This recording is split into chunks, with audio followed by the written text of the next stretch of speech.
Kisah akan berfokus pada seorang wanita bernama Jennifer yang masih bekerja lembur hingga larut malam. Terlihat seluruh karyawan di kantor tersebut sudah meninggalkan ruangan itu dan hanya tersisa Jennifer seorang diri. Mengingat 4 hari ke depan merupakan hari libur panjang yang bertepatan di hari Valentine, sehingga Jennifer terpaksa harus segera membereskan pekerjaannya sebelum tiba di hari libur. Setelah pekerjaannya selesai, Jennifer saat itu tidak langsung meninggalkan kantor, namun ia masih mengirimkan sebuah pesan email kepada sang mantan kekasihnya yang sudah digondol Tobrut Ngawi. Ia mengirimkan sebuah pesan yang berisikan tentang dirinya yang berencana memesan sebuah tiket pesawat untuk menghampiri sang kekasih yang berada di kota New York. Berharap hubungan mereka berdua masih bisa diperbaiki kembali setelah terputus beberapa bulan yang lalu. Setelah email terkirim, Jennifer yang tak ingin ketinggalan pesawat pun buru-buru keluar dari kantor dan mengambil beberapa permen untuk digunakan cemilan di dalam pesawat. Di ruangan lain, ternyata masih terdapat seorang pria yang masih berada di dalam kantor tersebut yang bernama Guy. Dan pada akhirnya mereka berdua bertemu di satu lift namun dengan lantai yang berbeda. Jennifer masuk di lantai 49 hingga ia pun bertemu Guy di lantai 42. Saat itu kantor tersebut sudah benar-benar tak ada karyawan satupun selain mereka berdua. Terlihat mereka berdua merasa canggung satu sama lain hingga akhirnya Guy mencoba membuka percakapan dengan sedikit bercanda dan berharap bisa mencarikan suasana dengan Jennifer. Namun saat itu Jennifer merasa tidak mengenal pria itu sehingga ia pun memilih untuk diam dan menjawab seperlunya saja. Tak lama kemudian, Guy berusaha kembali mencairkan suasana dengan basa-basi dan memperlihatkan sebuah coretan gambar pada dinding. Namun tiba-tiba lift mereka berdua mendadak berhenti seketika. Mereka berdua tentu saja kaget dan berusaha menekan tombol panel perbantuan. Namun sayangnya semua itu sudah tidak berfungsi walaupun listrik di dalam lift tersebut tampaknya masih menyala. Hello? Hello? We're stuck in the elevator. Flashes when call answered. Tak henti di situ saja, Guy berusaha membuka paksa pintu lift, namun hasilnya masih tetap saja nihil hingga akhirnya mereka melambaikan tangannya ke arah kamera CCTV, berharap pihak security control melihat keberadaan mereka. Namun lagi-lagi dan tetap saja tak ada satu orang pun yang menjawab panggilan mereka. Hingga pada akhirnya harapan mereka pun sirna setelah mereka mencoba menggunakan ponsel namun sinyalnya di luar jangkauan. Hal tersebut terjadi dikarenakan lokasi mereka berada 4 lantai di bawah tanah. Jennifer yang merasa kebingungan dengan nasibnya, ia bertanya kepada Guy kenapa tidak ada satupun orang yang bertugas di keamanan gedung. Ia khawatir akan ketinggalan pesawat kalau ia tidak dapat keluar secepatnya dari lift tersebut. Color and sandwich. Oh. Beberapa menit kemudian, Guy kembali berinisiatif dengan berteriak-teriak di depan pintu lift hingga menggedor-gedor pintu, namun tetap saja tak ada satu orang pun yang mendengar panggilan mereka berdua. Kemudian Guy kembali mendapatkan akal di mana dirinya berusaha meraih atap dari lift tersebut, berharap terdapat pintu darurat untuk keluar dari dalam lift itu. Namun karena dinding-dinding atap tersebut terlalu tinggi, Guy pun tak dapat meraihnya hingga akhirnya menyuruh Jennifer untuk naik ke atas pundaknya. Jennifer yang awalnya sedikit canggung namun dengan terpaksa ia harus berusaha keluar dari dalam lift tersebut sehingga ketika Jennifer mulai meraba-raba sisi bagian atas, tanpa sengaja ia memukul cukup keras yang membuat tangannya terluka. Sehingga Guy pun kembali menurunkan Jennifer dan berusaha mencari ide yang dapat mengeluarkan mereka berdua dari sana. Setelah beberapa jam kemudian, Jennifer mulai merasa pesimis dan merasa sudah terlambat untuk mengejar jadwal penerbangan tiketnya. Guy pun yang merasa kasihan lalu mencoba menghibur dengan memberikan candaan, berharap dapat mencairkan suasana dari Jennifer. Jennifer yang melihat usaha dan perhatian Guy yang diberikan kepadanya, pada akhirnya ia mencoba untuk memulai membuka diri dengan berkenalan dengan Guy. Nice to meet you guys. It's really nice to meet you, Jennifer. 5 jam telah berlalu. Hingga saat itu Jennifer merasa dirinya kebelet modal air. Namun karena dirinya malu modal di depan Guy, ia pun memilih untuk berusaha mati-matian hanya untuk menahan rasa kebelet modal. Guy yang tahu Jennifer sedang kebelet tapi malu kemudian menyuruhnya untuk modal di sudut ruangan sambil menutupnya dengan jaket. Namun tetap saja Jennifer tak mau melakukannya karena ia tak ingin tempat ini kotor akibat pipisnya. Guy yang tak kehabisan akal kembali memberikan botol airnya untuk digunakan Jennifer menampung pipisnya. Sedangkan Guy berjanji akan menutup kedua matanya sehingga Jennifer bebas melakukan itu semua. Dan pada akhirnya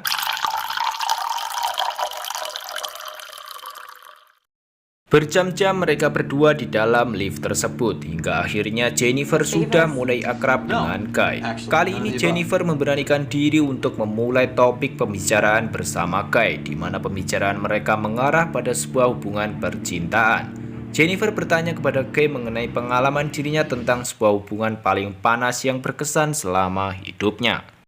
Namun Guy terlihat malu-malu sehingga menyuruh Jennifer untuk bercerita duluan.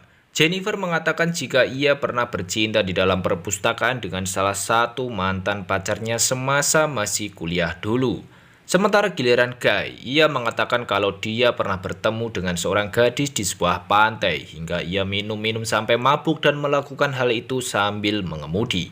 Sampai akhirnya Guy berkata jika dia mulai terangsang dan ingin menghentikan tentang pembahasan itu. Guy pun meminta maaf pada Jennifer karena sudah kelewat batas. Namun Jennifer yang saat itu juga merasakan hal yang sama hanya bisa terdiam ketika Guy menghampirinya hingga akhirnya mereka pun bercocok tanam.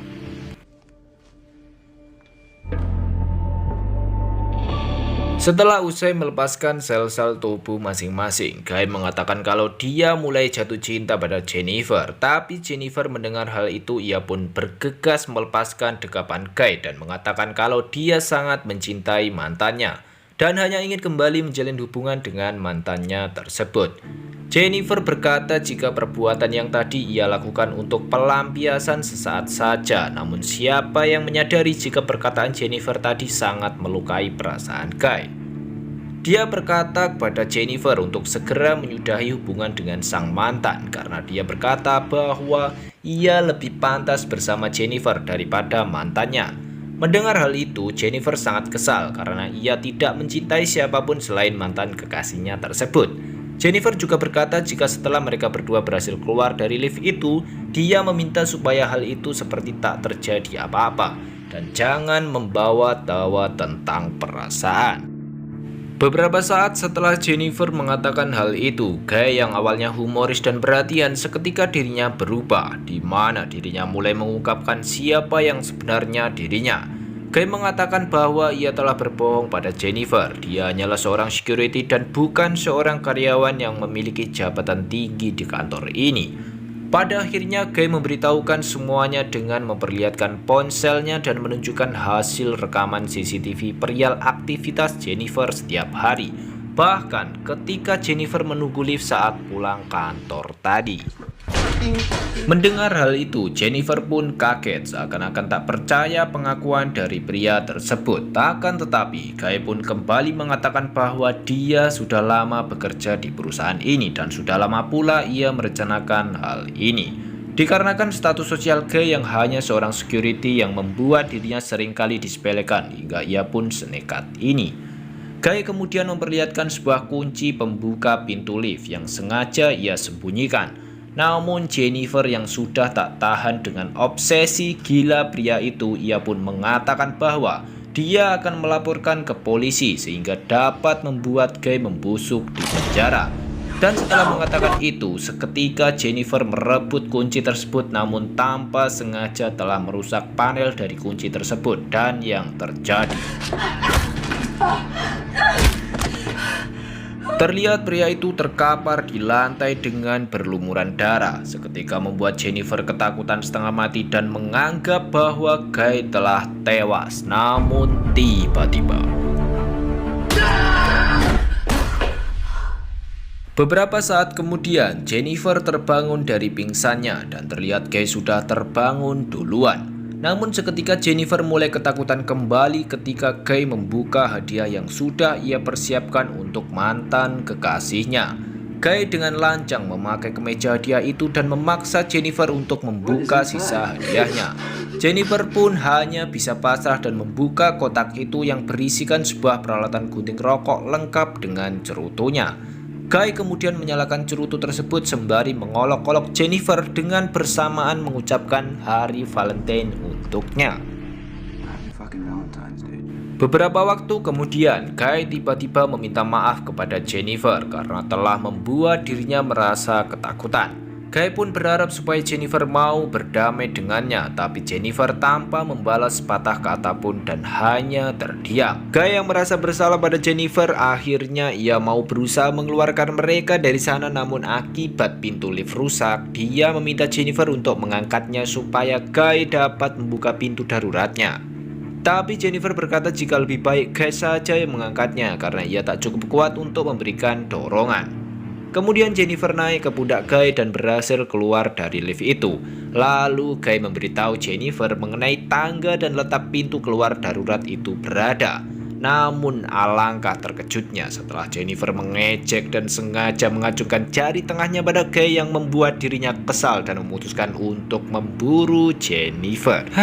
Betina banyak tingkah ini emang. Setelah berhasil menemukan ide dengan menggabungkan pakaiannya, lalu ia lemparkan ke atap lift sehingga ia pun berhasil naik dan kembali mengejar Jennifer yang masih berusaha akan menuju pintu darurat.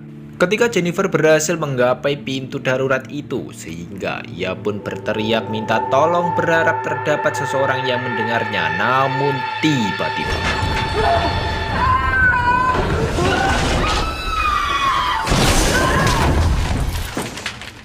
beberapa saat kemudian, Jennifer terbangun lebih dahulu. Ia melihat sebuah detektor sprinkler atau detektor pendeteksi asap kebakaran sehingga ia menyalakan cerutu bertujuan untuk menyalakan alarm otomatis ketika detektor tersebut berhasil mendeteksi sebuah asap. Namun sayangnya tak berhasil karena asap dari cerutu tersebut tidak terlalu banyak dan kemudian Jennifer lalu mencoba kembali membakar sebuah kertas untuk menghasilkan asap yang lebih banyak. Namun yang terjadi,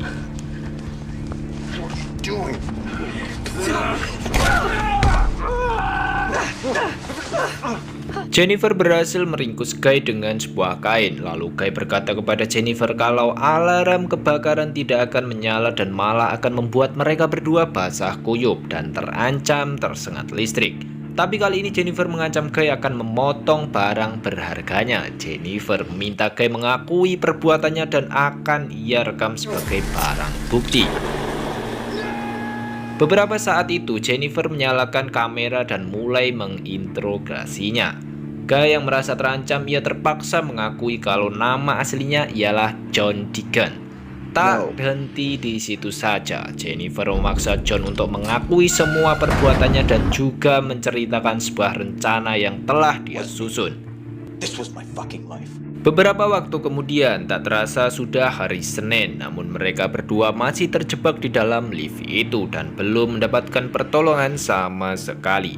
Di malam harinya terlihat seorang security bernama Eddie yang sedang bersama dengan pacarnya masuk ke dalam kantor tersebut. Namun dia melihat keanehan ketika tidak melihat John di ruangan kantor yang seharusnya berjaga mengawasi kantor itu. Lalu security itu melihat ke arah kamera CCTV dan melihat John dan Jennifer terkapar di dalam lift tersebut. Sehingga ia pun bergegas memanggil mereka menggunakan mikrofon yang tersambung di dalam ruangan lift. Dengan panggilan tersebut berhasil membangunkan Jennifer dari tidurnya. Sehingga ia pun meminta Eddie untuk membantu mengeluarkannya. Halo. Tanpa basa-basi, Eddie pun langsung menuju ke arah lift itu dan meninggalkan pacarnya yang sedang tertidur di sofa. Ketika Eddie sudah berada di depan lift, dia berusaha mencongkel pintu itu dengan sekuat tenaga menggunakan sebuah besi. Sedangkan Jennifer yang sudah tak sabar ingin keluar, ia mengarahkan kepalanya keluar dari pintu. Tapi pria itu meminta Jennifer untuk kembali masuk ke dalam supaya dia bisa membuka pintu itu lebih lebar. Namun tiba-tiba Guy menarik Jennifer tanpa sepengetahuan Eddie. Lalu Guy memanggil Eddie untuk membantunya keluar dari dalam lift, sehingga Eddie yang tak tahu apa yang terjadi, ia pun dengan polosnya masuk ke dalam pintu tersebut. Dan tiba-tiba Sorry, Eddie. Wait, no. What? No, what? No, no. beberapa saat kemudian terlihat John membawa Jennifer keluar dan memasukkannya ke dalam bagasi. Lalu John kembali ke dalam gedung untuk membuang jasad Eddie beserta pakaiannya. Setelah berhasil menghilangkan jejak di dalam kantor, John pun kemudian membersihkan dirinya menggunakan seragam dan memasukkan cerutu ke dalam sakunya. John lalu berjalan masuk ke dalam ruangan resepsionis, kemudian menghapus seluruh rekaman video CCTV untuk menghilangkan jejak perbuatan bejatnya. Namun tiba-tiba pacar Eddie terbangun dan terlihat oleh John, sehingga ia pun menjadi sasaran selanjutnya dan membuangnya ke tempat yang sama bersama dengan jasad Eddie. Setelah dirasa sudah aman, John lalu kembali ke mobilnya dan membawa Jennifer ke sebuah lokasi terpencil untuk membuangnya. John berniat akan membakar Jennifer, sehingga ia mengambil sebuah bensin dan menyiramkan ke tumpukan sampah. Saat itu, sebelum membuka bagasi, John mengatakan kepada Jennifer kalau dia benar-benar mencintainya dan akan selalu menyayangi Jennifer. Akan tetapi, mereka tetap tidak akan bisa bersama. Lalu ketika John membuka bagasi, ia melihat Jennifer tak bergerak, tapi itu sebenarnya cuma berpura-pura saja. Kemudian John kembali ke tempat sampah untuk menyalakan api, namun tiba-tiba Jennifer secara perlahan keluar dari bagasi dan memukul kepala John menggunakan apar kebakaran yang membuat John terjongkak. Lalu Jennifer masuk ke dalam mobil dan melihat cerutu yang masih menyala, sehingga ia pun menyalakan mobilnya dan menabrak John hingga terpental ke dalam bak sampah yang sudah dilumuri bensin. Kemudian tanpa pikir panjang, Jennifer mengambil cerutu itu dan melemparkannya ke dalam sebuah sampah yang membuat John tewas terlahap api secara hidup-hidup. Dan pada akhirnya film pun tamat.